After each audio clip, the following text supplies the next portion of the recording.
the last thing I wanted to do to finish up Firefox is mention the other add-ons.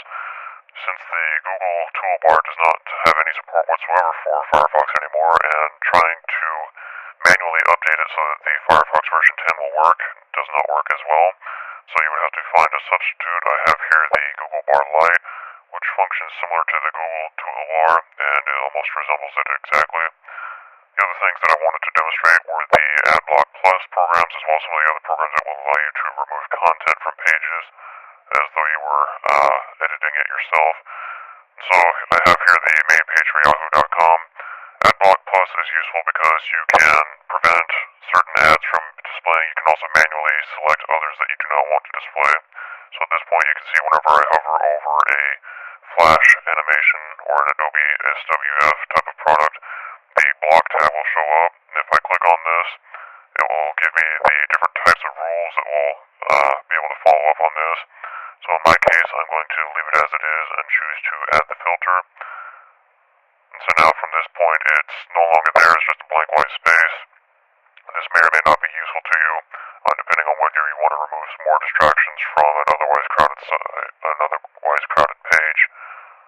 The other similar things would be the Nuke Anything Enhanced, which when you right click on something, comes down as a remove this object, and you can see when I hover the mouse over the command, the area to be removed will flicker in red. You can also, if you want to, highlight text or pictures or any given amount of material and be able to remove the selection or remove everything else. In this case, I'm going to remove the selection. And now there it's gone as well. It's a blank white area, but when I refresh the page,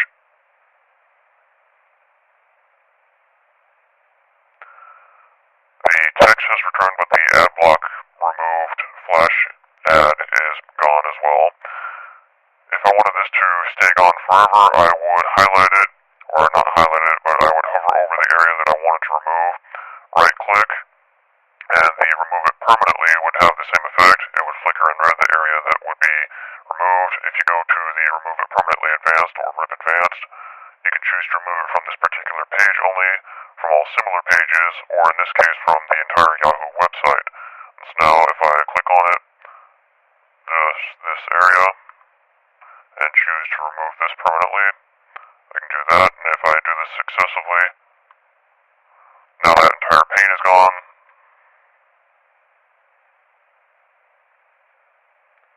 After refreshing, the page will load everything, but once it gets to the point where that text is, the program for remove it permanently will recognize that it's supposed to be removed, and so it will remove that in all future views.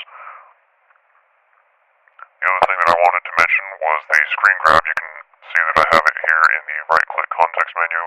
In this case, it will allow me to save or copy to the memory a complete page, the visible portion, a selection that I can use with the mouse, or the current window. If I went down here to the lower right corner, I could do the same thing. The remove it permanently is also down here. And so now, just to demonstrate, I'm going to choose to save the entire page, or the complete page or frame, which will have the same effect. This will have the same effect of taking a screenshot of this entire scroll bar's worth of information, and it will save it here to this staging area. In my particular case, you can configure this however you like. And so now it's saved as an image for that entire page. Other programs that will do the same thing, I'll demonstrate later. So in this case, I have a random page full of information. If I wanted to save it for some reason, I could go up to File and Save Page As.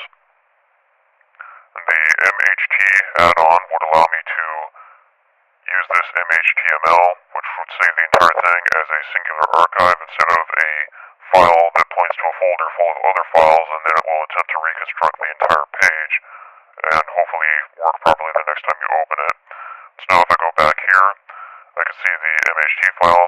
Typically these used to be opened only in Internet Explorer, but the MHT add-on will allow Firefox to open and change those as well. So in addition to the MHT files, you can also, or in addition to the screen grab, you can also remove particular objects and then save the page, and it would have the same effect later on. The other thing I wanted to mention was the session manager. which I have a number of sessions already, or I have a single session with a number of tabs in it, you can load or save or delete numbers of pages.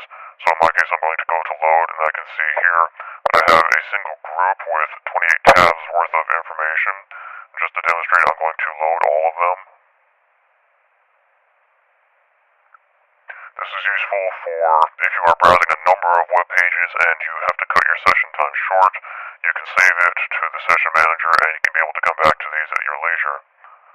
So you can see that I have approximately 20-something of these, 26 of these, ranging all from two particular sites, because these particular sites are really easy to open one tab, which will have you read an article, which will have you click on a multiple number of other tabs. The problem with this is that as you click on each one, it will, or as you load each session, if there's a number of them, it will slow down the computer or the browser, depending on how many of these you have. So in my case, since I'm reloading all of these, it will slow down a great deal. If I click on any particular page, it will take a half second to a few minutes even, depending on how many tabs you have and whether or not the information is being downloaded to your browser. And so just to close all of these,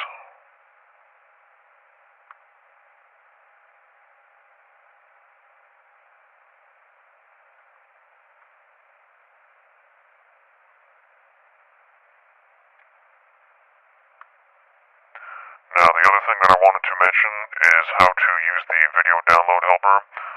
When I click on the video download helper right here, if this was moving, it would tell me that there is information being downloaded to my computer that would constitute as something like a media file or a flash object or something else. And so, to give an example, I have here a video that was posted to YouTube of my university's trip last year to go conduct a survey over in Israel.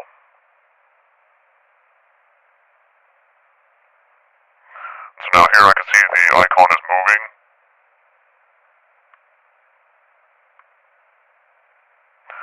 I can see here that the icon is moving, and if I click on the drop down, I can choose from a number of different screen resolutions.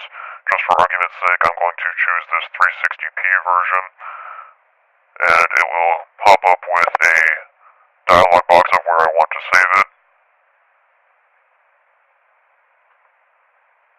I'm going to save it in the same location as the other files.